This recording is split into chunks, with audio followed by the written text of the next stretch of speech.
apa kabarnya hari ini? Masih baik-baik aja kan? Di video kali ini kita melanjutkan cerita Donghua Battle Truck Devon.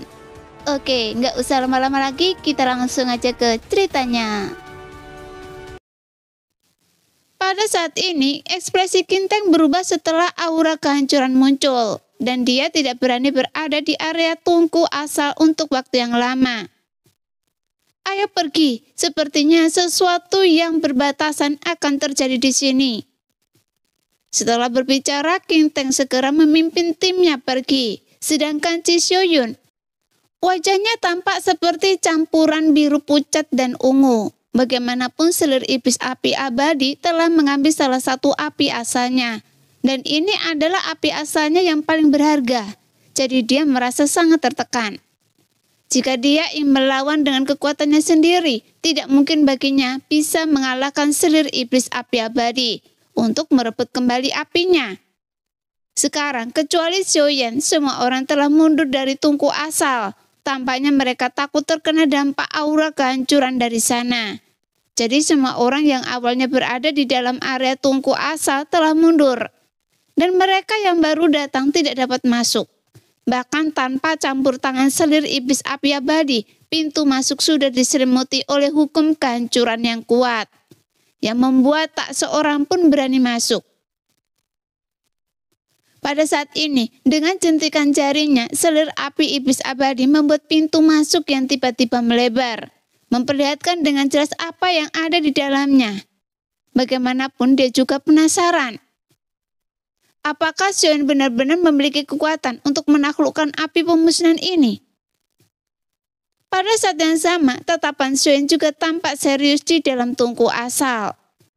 Sebelumnya, avatar Yuan Shen juga telah menyatu dengan tubuh Xiaoyan, karena dia selalu siap untuk mengambil tindakan.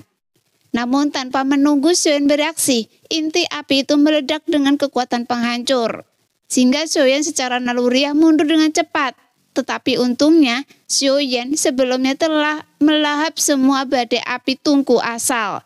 Jadi ketika api meledak dari inti api, yang seolah-olah semua api ungu kehancuran yang terkumpul dilepaskan kembali. Sehingga dampak api yang mengerikan itu dengan liar menggerogoti tubuh Xiaoyan. Namun terlepas dari daya rusaknya, karena Xiaoyan sebelumnya telah melahap api ungu kehancuran dan memperoleh pemahaman yang lebih dalam tentangnya, sehingga dia mampu mengembangkan sedikit perlawanan. Hanya saja, dampak itu masih menyebabkan energi dan darah Xiaoyan melonjak.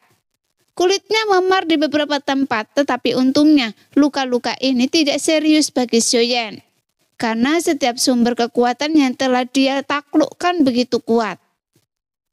Meski begitu, kekuatan pemusnahan yang terkandung dalam api ungu yang berasal dari sisa kekuatan api ungu pemusnahan dari orang-orang sebelumnya masih memberikan daya rusak yang sangat besar bagi Xiaoyan.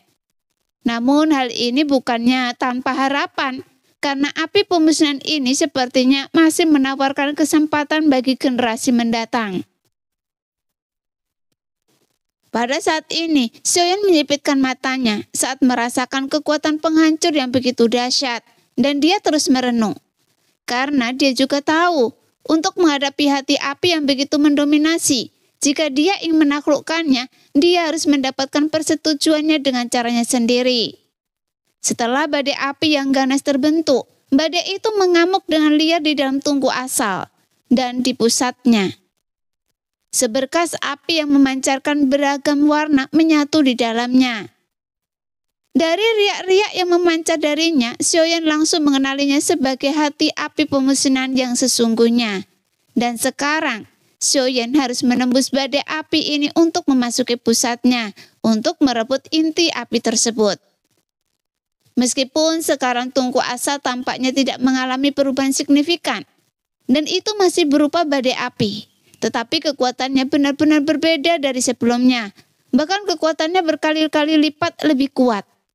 Setidaknya jika Xiaoyan membuka mulutnya untuk melahap badai api yang sedang terjadi, bahkan jika dia meningkatkan kekuatan fisiknya sehingga maksimal, dia tidak akan mampu menahan kekuatan penghancurnya. Terlebih lagi ada tekanan yang sangat kuat di dalamnya.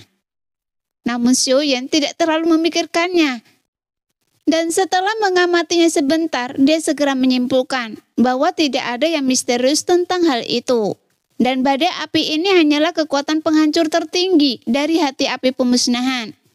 Jadi Xiaoyan melangkah maju dan memasuki badai api. Dalam sekejap, kobaran api yang berkobar mencoba mencabik-cabik Xiaoyan. Segera tanda bintang dari Yuanzhen alam kuno berkelebat di antara alis Xiaoyan. Dan sekarang dia menggunakan kekuatan tubuh fisiknya yang luar biasa untuk menahan kekuatan penghancur tersebut. Untungnya dia telah melahap kabut terang sebelumnya. Jika tidak, kekuatan ini akan terlalu kuat untuk Xiaoyan tahan. Dari sini, Xiaoyan perlu berjalan sekitar 100 langkah ke inti api. Dan semakin jauh Xiaoyan melangkah, semakin kuat daya penghancurnya. Tapi sekarang Xiaoyan tak bisa mundur karena dia harus bisa menaklukkan hati api pemusnahan ini. Namun saat Xiaoyan melangkah ke dalam badai api, dia juga merasakan bahaya yang luar biasa kuat. Dengan kata lain, jika Xiaoyan mencoba mengambil hati api ini, dia akan menghadapi risiko kehancuran. Jadi untuk membuat Xiaoyan merasa seperti ini, sulit membayangkan betapa kuatnya mantan pemilik hati api pemusnahan ini. Karena bahkan tubuh fisik Yuanzhen alam kuno pun tak mampu menahannya. Sehingga semakin menunjukkan kekuatan luar biasa hati api ini. Segera Xiaoyan mengambil langkah kedua. Tapi dia juga harus mempertimbangkan bagaimana cara menempuh 100 langkah ini. Kemudian Xiaoyan mengambil serangkaian langkah lagi yang membuat daya penghancur yang sangat kuat langsung menyelimutinya. Sehingga saat ini tubuh fisik Xiaoyan bagaikan bangunan yang diterjang badai pasir dan hancur berkeping-keping. Namun kekuatan tubuh fisik Xiaoyan juga sungguh luar biasa. Seolah-olah itu seperti tabrakan kekuatan penghancur dan kekuatan hidup. Sebuah kekuatan simbiosis. Setelah berteriak, mata Xiaoyan terbuka dan tertutup, dan seketika vitalitas semua makhluk hidup di area misterius itu kembali diserap oleh Xiaoyan. Sialan. Ji Xiaoyun mengumpat dalam hati, jelas merasakan energi hidupnya disedot oleh Xiaoyan. Adapun mereka yang tidak menyadari situasi ini merasa sangat aneh dan mundur secepat mungkin. Sesaat kemudian Xiaoyan sudah melangkah puluhan langkah. Sebelumnya puluhan langkah ini biasanya hanya butuh sepersekian detik. Tetapi sekarang, belasan langkah ini memakan waktu hampir sebatang dupa bagi Xiaoyan. Bahkan daging serta darahnya belum pulih sama sekali. Kekuatan fisik yang luar biasa dan kita tidak akan mampu menahan kekuatan penghancur seperti itu. Oleh karena itu, tidak peduli sebanyak api ungu pemusnahan yang kita peroleh, saat ini kita tidak memenuhi syarat untuk mendapatkannya. Gumam Ji Xiaoyun dengan suara yang dalam. Mendengar itu, selir iblis api abadi tersenyum. Saat ini, Ye Beijing juga telah datang ke sisi selir api iblis abadi, dan kedua wanita itu melipat tangan mereka di dada masing-masing. Kemudian, Ye Beijing melirik selir api iblis abadi sambil tersenyum tipis. Kenapa kalian iri? Sepertinya punya Anda tidak sebesar punya saya. Selir iblis api abadi berkata dengan dingin. Tidak. Saya telah menjelajahi berbagai alam dan telah lama memahami bahwa lebih besar tidak selalu lebih baik. Terlalu besar itu beban dan pria tidak menyukainya. Ukurannya harus pas, seperti punya saya lebih dari cukup untuk satu tangan, tetapi juga cukup untuk dipegang dengan tangan lainnya. Ukurannya harus memberi mereka rasa kendali dan hasrat.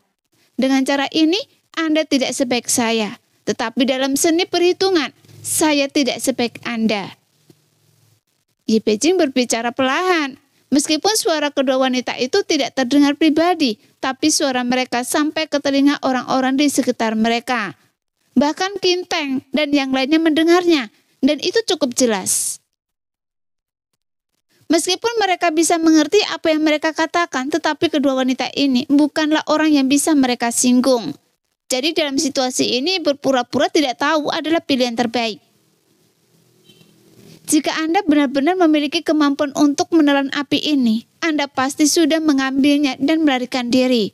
Jadi Anda pasti sudah melalui langkah ini. Tetapi akhirnya gagal kan? Dan setelah percobaan yang tak terhitung jumlahnya, Anda menemukan bahkan dengan 100 asal api yang Anda miliki, Anda tak dapat merebut api ini. Karena api putih Anda tidak memiliki api penghancur, maka Anda tidak dapat memperolehnya. Lalu ketika dia tiba, Anda ingin menciptakan peluangnya untuk membentangkan rencana Anda secara terbuka. Kenyataannya, rencana awal Anda adalah membunuh angsa bertelur emas. Menunggu seseorang mendapatkannya, membiarkan mereka mendapatkannya, lalu Anda akan membunuhnya untuk mendapatkan hati api tersebut. Jadi apa rencana Anda sekarang? Apakah akan berubah? Mata Ida Ye Beijing sedikit menyipit dan kilatan cahaya dingin berkilauan di dalamnya saat ia menatap selir iblis api abadi. Demikianlah cerita hari ini. Kita lanjut lain hari ya guys ya. Bye-bye.